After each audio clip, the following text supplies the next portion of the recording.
오늘은 속언을 속장으로 만드는 법, 무리를 제자로 만드는 법에 대해서 교육을 진행하겠습니다. 앞으로 3주 동안 동일한 주제를 가지고 교육하겠습니다. 예수님께서 이 땅에서 승천하실 때 제자들에게 마지막으로 이렇게 부탁을 하셨습니다. 마태복음 28장 19절부터 20절입니다.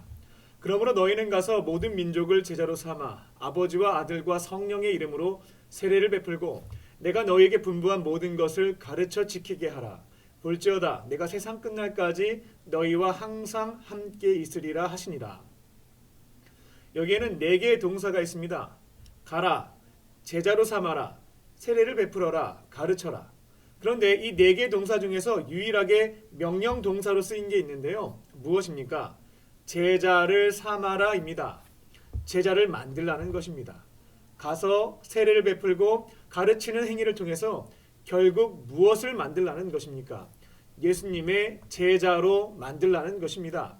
그래서 우리에게 주어진 가장 중요한 사명은 죽어가는 영혼에게 십자가 복음을 전파함으로 구원해서 예수님께서 가르치고 분부한 모든 것을 지켜 행하는 제자를 만드는 것에 있습니다. 하나님께서는 속장님들에게 속언들을 맡겨주셨습니다. 속언들은 이미 세가족 교육과 예수 영접 모임, 세례식을 통해서 구원받은 사람들입니다. 그렇다면 이제 우리에게 남은 숙제는 그들을 예수님의 제자로 만드는 것입니다. 우리식으로 표현하자면 광림교회 청년부를 대표하는 예수님의 제자, 속장으로 만드는 것입니다. 그러면 어떻게, how입니다. 속원을 속장으로, 무리를 제자로 만들 수 있을까요? 일단 한 문장으로 답변을 드리겠습니다. 속장님이 제자답게 살아가시면 되겠습니다. 속언을 억지로 속장 만들려고 애쓰시기 전에 속장님이 먼저 속장답게 제자답게 사는 일에 총력을 기울이시면 되겠다는 겁니다. 이 말씀을 저에게 적용해 본다면 제가 전도사님을 좋은 목사님으로 만들기 위해서 애쓰기 전에 제가 먼저 목사답게 예수님의 제자답게 살아가기 위해서 총력을 기울여야 한다는 것입니다. 그렇게 제자답게 살아가는 모습을 통해서 즉 본을 보여줌으로써 속언을 속장으로 만들어 가시면 되겠습니다. 갑자기 부담이 확 밀려오지 않습니까? 그런데 여러분이 먼저 제자답게 살아가면 행복해집니다. 그걸 꼭 아셔야 되겠습니다. 제자답게 살려고 하면 뭔가 노력을 해야 한다는 부담이 몰려오고요. 또 처음에는 힘들고 어렵고 귀찮고 내 마음에 안 맞는 것 같고 그런 증상이 나타납니다. 하지만 그게 익숙해지면 평안함이 있고 자유함이 있고 행복해집니다. 조금 더 구체적으로 말씀을 드리겠습니다.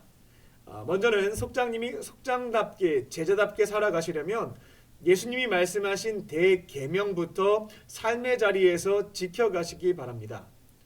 예수님 당시에는 지켜야 하는 계명들이 생각보다 많았습니다. 613개 율법이 있었죠. 그런데 너무나 감사한 것은 예수님께서 이 많은 것을 2개로 간단하게 정리해 주셨다라는 겁니다. 마태복음 22장 37절부터 40절입니다. 예수께서 이르시되 내 마음을 다하고 목숨을 다하고 뜻을 다하여 주 하나님을 사랑하라 하셨으니 이것이 크고 첫째 되는 계명이요 둘째도 그와 같으니 내 이웃을 내 자신같이 사랑하라 하셨으니 이 2 계명이 온 율법과 선지자의 강령이니라. 예수님께서는 온 율법과 선지자의 강령들의 핵심, 본질에 대해서 하나님 사랑, 이웃 사랑 이 2가지로 정리해 주셨습니다. 순서에 있어서는 하나님 사랑이 먼저이지만 중요성에 있어서는 둘 다 같다. 이렇게 쉽게 정리해 주셨습니다. 그래서 속장님들이 예수님의 제자답게 속장답게 살아가려면 무엇부터 실천합니까?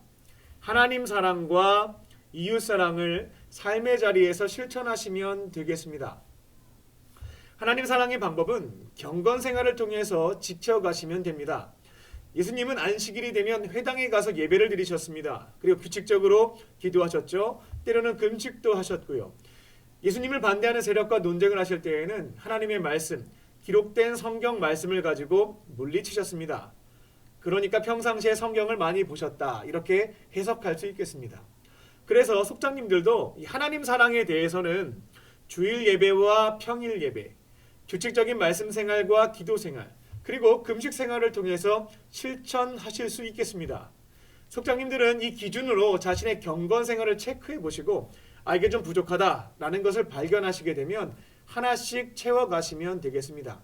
한 번에 다 하려고 하면 탈진합니다. 하나부터 차근히 채워가시면 되겠습니다. 그리고 두 번째는 이웃사랑입니다. 근데 자꾸만 이웃사랑이라고 말을 하니까 가족을 제외시키는 경향이 있는데요. 그래서 저는 사람 사랑이라는 표현을 좋아합니다. 그러면 가족을 포함시키니까요. 예수님은 30세까지 가장으로서 홀로 되신 어머니 마리아와 4명의 남동생, 2명의 여동생 그 이상이 있었다라고 보는데 그들을 책임지셨습니다. 그들이 자립할 때까지 또 그리고 십자가에 달려 돌아가실 때 이제 혼자 되시는 어머니 마리아를 누구에게 부탁합니까? 제자 중에서 사랑이 가장 많은 사도 그리고 90세까지 장수하는 사도 요한에게 부탁합니다. 예수님은 가족 사랑을 실천하셨습니다.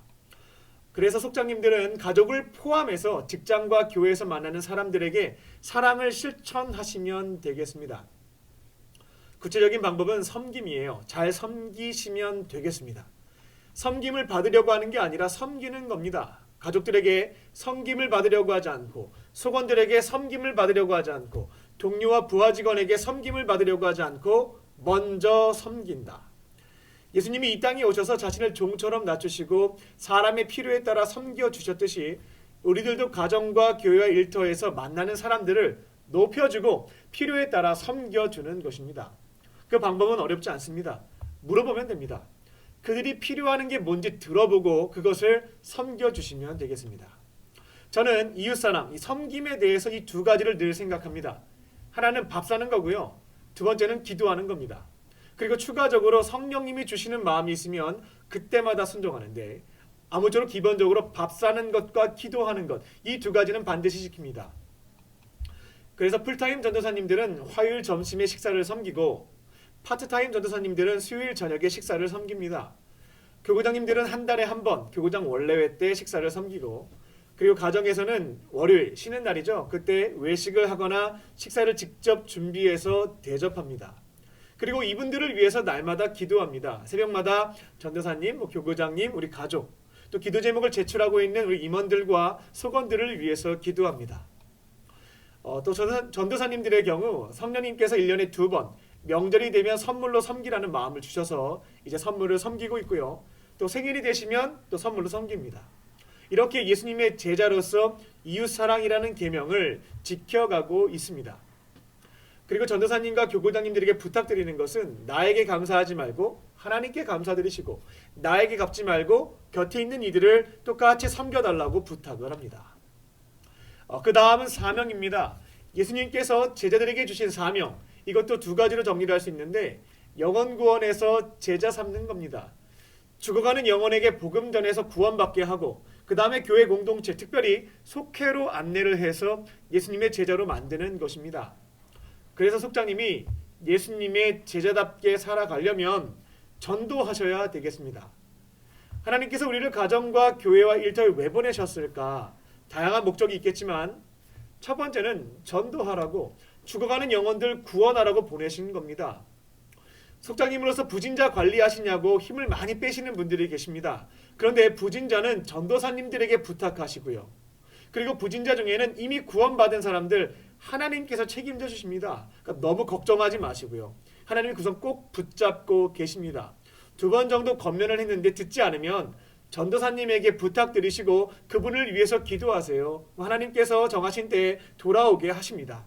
정작 우리가 관심을 가져야 될 대상은 아직까지 구원받지 못한 사람들입니다. 가정과 교회와 일터에서 만나는 사람 중에 구원받지 못한 사람, 그 사람을 위해서 기도하고 섬기고 그 사람에게 내가 만난 예수님 증언하고 또 교회 공동체로 안내해서 복음 듣게 하고 예수님 영접함으로 구원받게 하는 것, 그리고 속회에 정착시켜서 함께 예배, 교제, 훈련, 양육, 전도, 봉사, 선교에 참여함으로 예수님의 제자로 길러내는 것에 있습니다.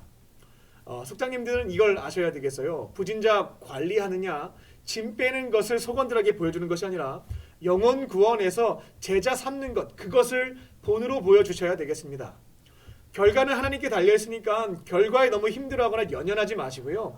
나에게 주어진 자리에서 영혼 구원하기 위해서 기도하고 섬기고 복음 전파하고 제자 삼기 위해서 속회를 위해서 다양한 활동에 함께 참여하고 그걸 본으로 보여주시면 되겠습니다.